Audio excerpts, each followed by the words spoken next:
Hi hello dear friends, എല്ലാവർക്കും നമസ്കാരം. എല്ലാവർക്കും നമ്മുടെ ചാനലിലേക്ക് സ്വാഗതം. ഇന്ന് നമുക്ക് ബൺ ദോശ എങ്ങനെയാണ് തയ്യാറാക്കുന്നതെന്ന് നോക്കാം.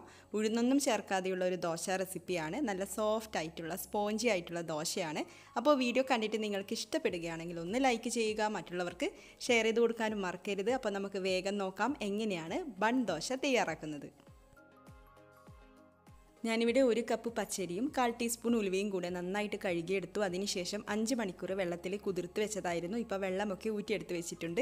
ഈ ദോശ തയ്യാറാക്കാൻ വേണ്ടിയിട്ട് അവലിൻ്റെ ആവശ്യം കൂടിയുണ്ട്. വെള്ള അവിലാണ് എടുത്തിട്ടുള്ളത്.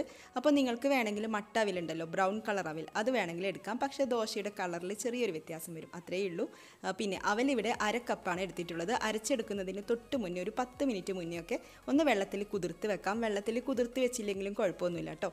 അപ്പോൾ അവലും പച്ചരിയും ഒക്കെ നമുക്ക് മിക്സിയുടെ ജാറിലേക്ക് ഇട്ട് കൊടുക്കാം.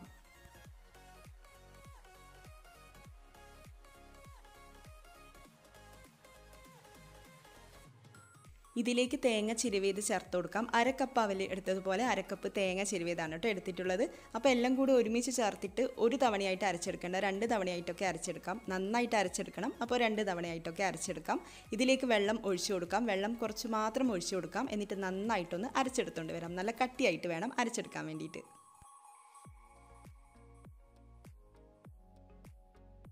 നമ്മുടെ ബാറ്റർ അങ്ങനെ ഇവിടെ റെഡി ആയിട്ടുണ്ട്. ഇതിലേക്ക് ഈ ഒരു സമയത്ത് തന്നെ ഉപ്പ് ചേർത്ത് കൊടുക്കാം. ആവശ്യത്തിന് ഉപ്പൊക്കെ ചേർത്തിട്ട് ഒന്ന് നന്നായിട്ട് ബീറ്റ് ചെയ്തെടുക്കാം. കൈ വെച്ചിട്ട് തന്നെ ബീറ്റ് ചെയ്ത് കൊടുക്കാം കേട്ടോ. സ്പൂണ് വെച്ചിട്ട് ചെയ്യുന്നതിലും കൂടുതൽ നല്ലത് കൈ വെച്ചിട്ട് ഇതുപോലെ അങ്ങനെ നന്നായിട്ട് ബീറ്റ് ചെയ്തെടുക്കുന്നതാണ്. ഒരു 5 മിനിറ്റൊക്കെ നന്നായിട്ടൊന്ന് ബീറ്റ് ചെയ്തെടുക്കാം.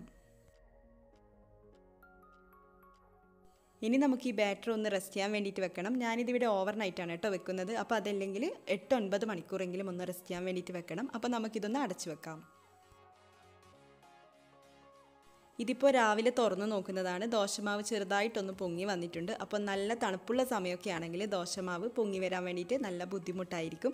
അങ്ങനെയുള്ള സമയങ്ങളിൽ ദോശമാവിലേക്ക് ബേക്കിംഗ് സോഡ ചേർത്ത് കൊടുക്കാം.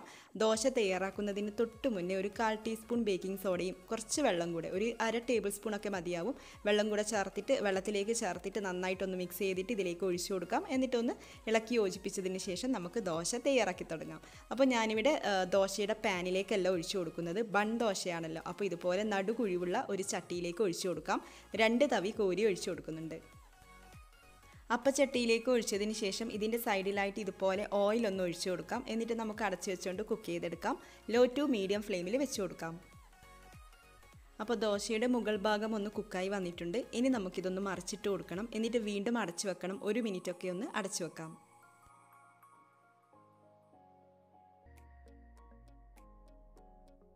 അങ്ങനെ നമ്മുടെ ആദ്യത്തെ ബൺ ദോശ ഇവിടെ റെഡി ആയിട്ടുണ്ട്. അപ്പോൾ എല്ലാവരും ഒന്ന് ട്രൈ ചെയ്ത് നോക്കണം. ബാക്കിയുള്ളതൊക്കെ നമുക്ക് ഇതുപോലെ തയ്യാറാക്കിയെടുക്കാം. ഇതുപോലെയല്ല, ദോശയുടെ പാനിൽ വെച്ചിട്ട് നമുക്ക് അങ്ങനെ വേണമെങ്കിൽ അങ്ങനെയും തയ്യാറാക്കിയെടുക്കാം കേട്ടോ. ഇത് ബൺ ദോശ ആയതുകൊണ്ടാണ് ഇതുപോലെ കുഴിയുള്ള ഒരു അപ്പച്ചട്ടിയിൽ തയ്യാറാക്കിയെടുക്കുന്നത്. പിന്നെ ഇതിലേക്ക് സവാളയും പച്ചമുളകൊക്കെ ചേർത്തിട്ടും തയ്യാറാക്കിയെടുക്കാം കേട്ടോ. അതാവുമ്പോൾ പ്രത്യേകിച്ച് സൈഡ് ഡിഷിൻ്റെ ആവശ്യമൊന്നുമില്ല. അപ്പോൾ വളരെ ടേസ്റ്റിയാണ്. എല്ലാവരും ട്രൈ ചെയ്ത് നോക്കുക. നിങ്ങളുടെ അഭിപ്രായം കമൻസിലൂടെ അറിയിക്കുക. ചാനൽ ഇതുവരെ സബ്സ്ക്രൈബ് ചെയ്തിട്ടില്ലെങ്കിൽ വീഡിയോസൊക്കെ നോക്കി ഇഷ്ടപ്പെടുകയാണെങ്കിൽ ചാനൽ ഒന്ന് സബ്സ്ക്രൈബ് ചെയ്യാനും മറക്കരുതേ. അപ്പോൾ നമുക്കിതുപോലുള്ള റെസിപ്പീസുമായിട്ട് വീണ്ടും കാണാം. താങ്ക്